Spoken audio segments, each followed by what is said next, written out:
नमस्कार। दिन भर की बड़ी खबरों में आपका स्वागत है। मैं हूं आपके साथ मानसी। आज इस बुलेटिन में बात होगी राज्यसभा में पेश हुए वक्फ बिल की। जानेंगे वक्फ बिल पर क्या आई विपक्षी प्रतिक्रिया, बिहार चुनाव से पहले नीतीश कुमार की बढ़ती मुश्किलों को, देखेंगे राहुल गांधी की विदेश नीति पर उठाए सवालों को, राज्यसभा में मल्लिकार्जुन खड़गे क्यों हुए नाराज, और बुलेटिन के आखिर में देखेंगे जाने माने कार्टूनिस्ट इरफान की किस खबर पर पड़ी तिरछी नजर। लेकिन दिन भर की तमाम बड़ी खबरों से पहले एक नजर आज की सुर्खियों पर। पश्चिम बंगाल में 25,753 शिक्षकों की बर्खास्तगी का आदेश बरकरार। सुप्रीम कोर्ट बोला सिलेक्शन प्रोसेस गलत। सीएम ममता बोली व्यक्तिगत तौर पर फैसला स्वीकार नहीं। थाईलैंड के 2 दिवसीय दौरे पर पीएम मोदी, पीएम शिवन्ना के साथ द्विपक्षीय वार्ता। बिम्स्टेक समिट में शिरकत करेंगे पीएम मोदी। महाराष्ट्र में गरीब बच्चों की शिक्षा पर संकट। बजट के अभाव में फडणवीस सरकार ने लटकाया 2000 करोड़ रुपए का फंड। लाडली बहन समेत कई मुफ्त योजनाओं को बताया जा रहा है वजह।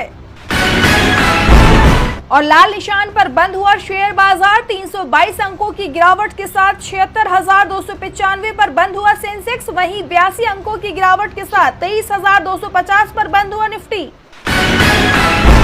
ये तो थी सुर्खियां। अब बात आज की सबसे बड़ी खबर की। वक्फ संशोधन विधेयक 2024 को लेकर पूरे देश में बवाल मचा हुआ है। मुस्लिम संगठनों को विपक्ष और सरकार के सहयोगियों का साथ मिलता भी नजर आ रहा है। सरकार के अपने सहयोगी भी विधेयक से खुश नहीं है। इस बात का अंदाजा मतदान के आंकड़ों से लगाया जा सकता है। कहा यह भी जा रहा है कि बिल राज्यसभा में फंस सकता है। देखिए ये रिपोर्ट। वक्फ संशोधन विधेयक 2024 लोकसभा में पास होने के बाद राज्यसभा में पेश किया गया, लेकिन चर्चा इस बात की भी हो रही है कि भले ही लोकसभा में बिल पास हो गया है, लेकिन इस बिल के समर्थन में जितने वोट पड़े उसने सरकार की चिंता को बढ़ा दिया है। करीब 12 घंटे लंबी बहस और तीखी नोकझोंक के बाद विधेयक के पक्ष में 288 वोट पड़े, जबकि विपक्ष में 232 सांसदों ने मतदान किया, जिससे मोदी सरकार को करारा झटका लगा है, क्योंकि एनडीए के पास कुल 292 सांसद हैं। लेकिन बिल के समर्थन में सिर्फ 288 वोट पड़े, यानी साफ है कि एनडीए में शामिल कई लोग इस बिल से सहमत नहीं हैं। लेकिन जैसे तैसे खींचतान करके सरकार ने इसे लोकसभा से तो पास करवा लिया। अब सभी की नजरें राज्यसभा पर टिकी हैं। कहा जा रहा है कि असल परीक्षा इसी सदन में मानी जा रही है। दरअसल राज्यसभा में एनडीए का बहुमत जरूरी संख्या पर ही स्थिर है। ऐसे में गठबंधन के किसी भी दल के किसी भी सांसद का इधर उधर होना विधेयक को पास कराने की राह में रोड़ा बन सकता है।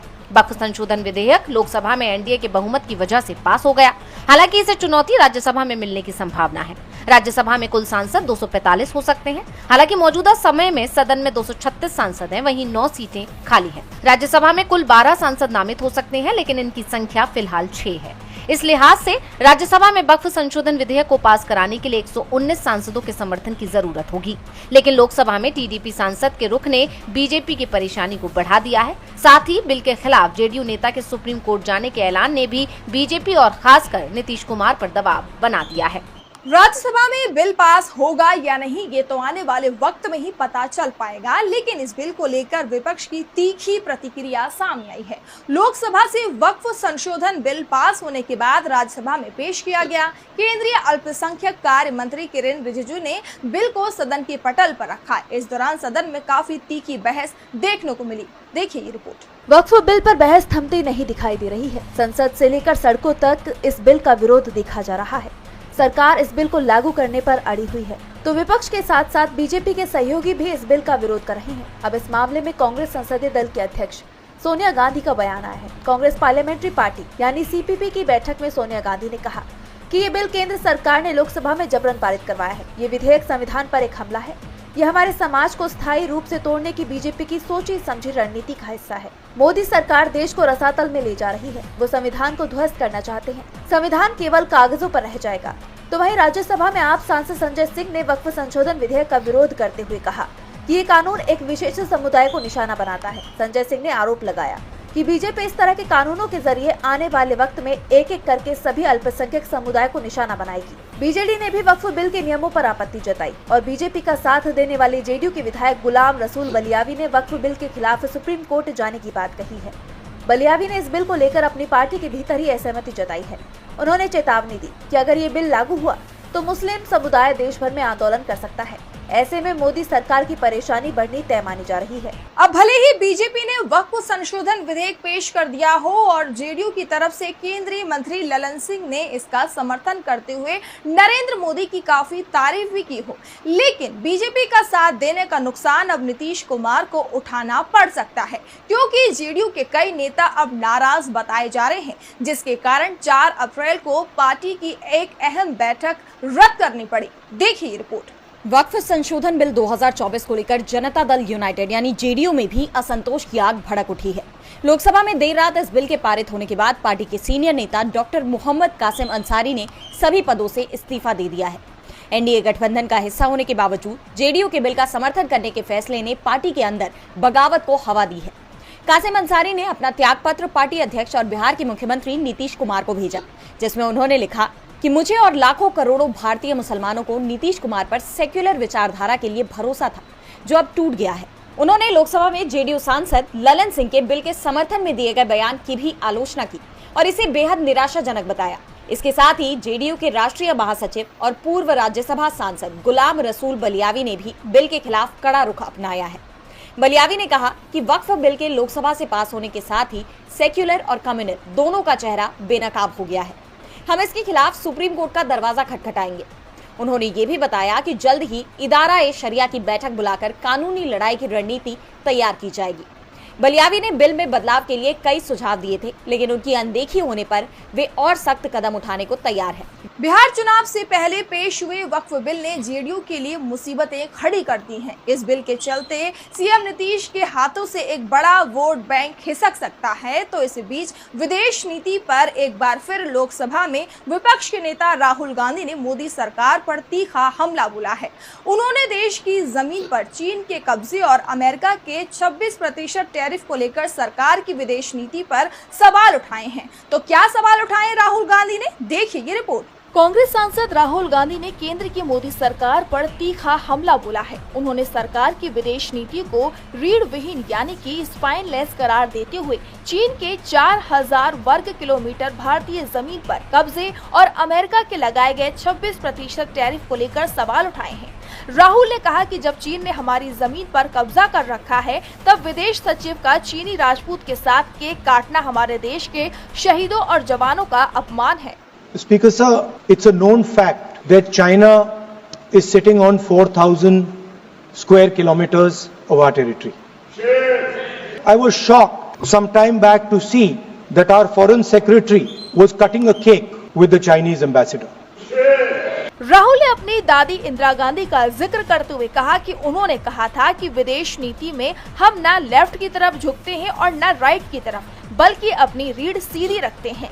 वहीं उन्होंने आरोप लगाया कि बीजेपी और आरएसएस भी लेफ्ट या राइट नहीं झुकते हैं, बल्कि विदेशियों के सामने सीधे झुक जाते हैं। यही उनका इतिहास भी है। ऐसा कहकर राहुल ने इशारों में सावरकर को लेकर भी बीजेपी पर तंज कस दिया है।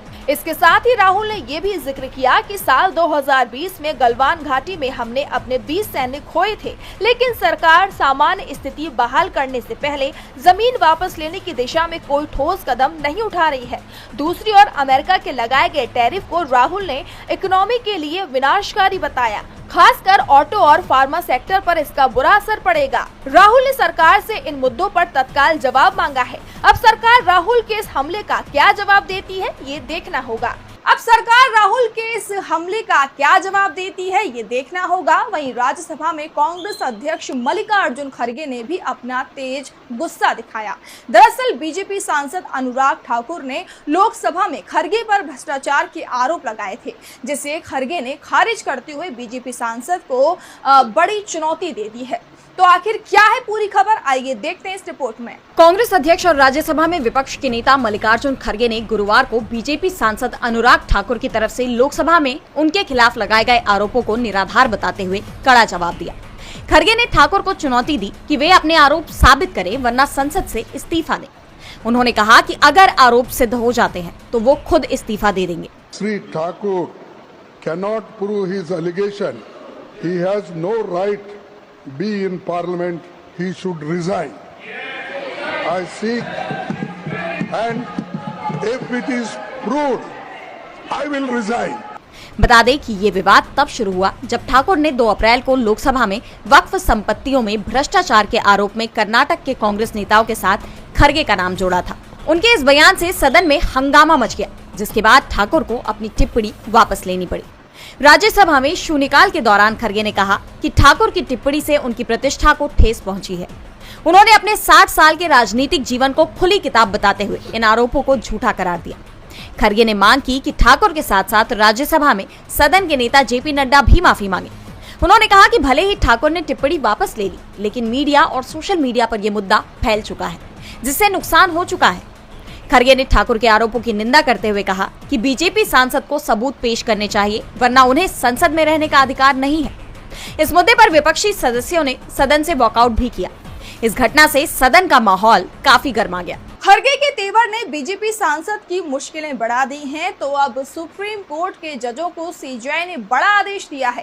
दरअसल सीजेआई संजीव खन्ना ने सुप्रीम कोर्ट के जजों को आदेश दिया है कि अब सभी जजों को अपनी संपत्ति का ब्यौरा सार्वजनिक करना होगा। तो आखिर क्यों दिया है ये आदेश, जानने के लिए देखिए ये रिपोर्ट। सुप्रीम कोर्ट के सभी 34 जजों ने न्यायपालिका में पारदर्शिता और जनता का भरोसा बनाए रखने के लिए पदभार ग्रहण करते समय अपनी संपत्ति का ब्यौरा सार्वजनिक करने का फैसला किया है। 1 अप्रैल को हुई फुल कोर्ट मीटिंग में चीफ जस्टिस संजीव खन्ना की मौजूदगी में यह निर्णय लिया गया। जजों ने कहा कि संपत्ति की जानकारी सुप्रीम कोर्ट की आधिकारिक वेबसाइट पर अपलोड की जाएगी। हालांकि ये घोषणा स्वैच्छिक होगी। फिलहाल सुप्रीम कोर्ट में 33 जज कार्यरत हैं, वहीं 1 पद खाली है। इनमें से 30 जजों ने अपनी संपत्ति का घोषणा पत्र कोर्ट को सौंप दिया है, लेकिन इसे अभी तक पब्लिक नहीं किया गया। ये कदम दिल्ली हाईकोर्ट के जज यशवंत वर्मा के मामले के बाद उठाया गया है। 14 मार्च को जस्टिस वर्मा के सरकारी बंगले में आग लगने के बाद फायर सर्विस टीम को वहां अधजले नोट मिले थे। इस विवाद के बाद सुप्रीम कोर्ट की सिफारिश और राष्ट्रपति की मंजूरी से जस्टिस वर्मा को दिल्ली हाईकोर्ट से इलाहाबाद हाईकोर्ट ट्रांसफर कर दिया गया था। हालांकि इलाहाबाद हाईकोर्ट के चीफ जस्टिस को निर्देश दिया गया है कि फिलहाल यशवंत वर्मा को कोई न्यायिक कार्य न सौंपा जाए। बताते चले कि मामले की जांच सुप्रीम कोर्ट की 3 जजों वाली आंतरिक कमेटी कर रही है। जानकारी के मुताबिक जस्टिस वर्मा की पेशी जल्द हो सकती है।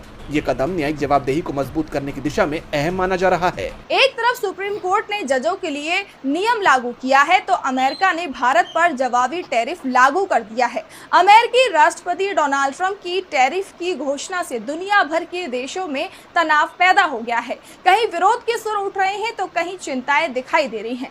आर्थिक जगत से लेकर राजनीतिक गलियारों तक ट्रंप के टैरिफ की चर्चा की जा रही है। तो कैसे ट्रंप के टैरिफ ने मचाया बवाल, जानने के लिए देखिए ये रिपोर्ट। अमेरिकी राष्ट्रपति डोनाल्ड ट्रंप के फैसलों से लगातार विवाद छिड़ता दिखाई दे रहा है, लेकिन वो पीछे हटने को तैयार नहीं है।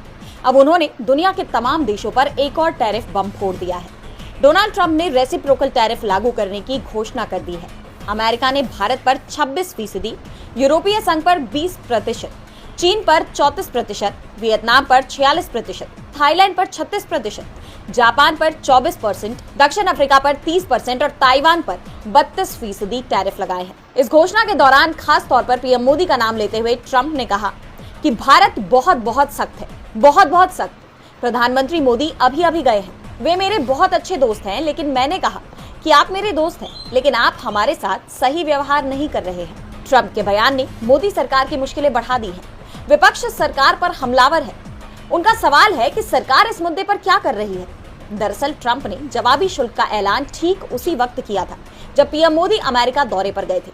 उस दौरान भी मोदी के रुख पर सवाल उठे थे, और अब जब ये टैरिफ लागू हो गए हैं, तो इसका भारत के व्यापार पर बड़ा असर पड़ना तय है। भारतीय शेयर बाजार हो या वैश्विक मार्केट, हर जगह इसका असर दिखाई भी दे रहा है।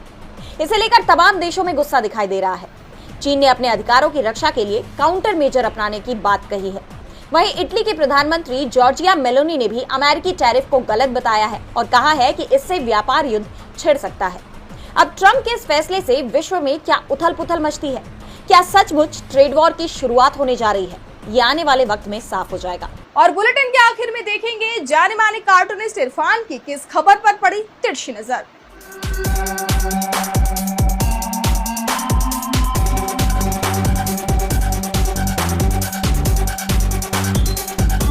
आधी रात को मुस्लिम वक्फ वोट पर डाका डल गया। जी हां, आधी रात को लोकसभा में मुस्लिम वक्फ वोट बिल को पास कर दिया गया और अब मुस्लिम वक्फ बोर्ड की संपत्तियां जितनी भी हैं वो अब मोदी सरकार की होंगी। ये सब मुमकिन नहीं होता अगर इस काम में दो लोग शामिल नहीं होते, नाम है चंद्रबाबू नायडू और नीतीश कुमार। इसलिए अब ये साफ हो गया कि मुसलमानों के सामने मुकाबले के लिए बीजेपी के अलावा अब दो लोग और हैं जिनका नाम है नीतीश कुमार और चंद्रबाबू नायडू।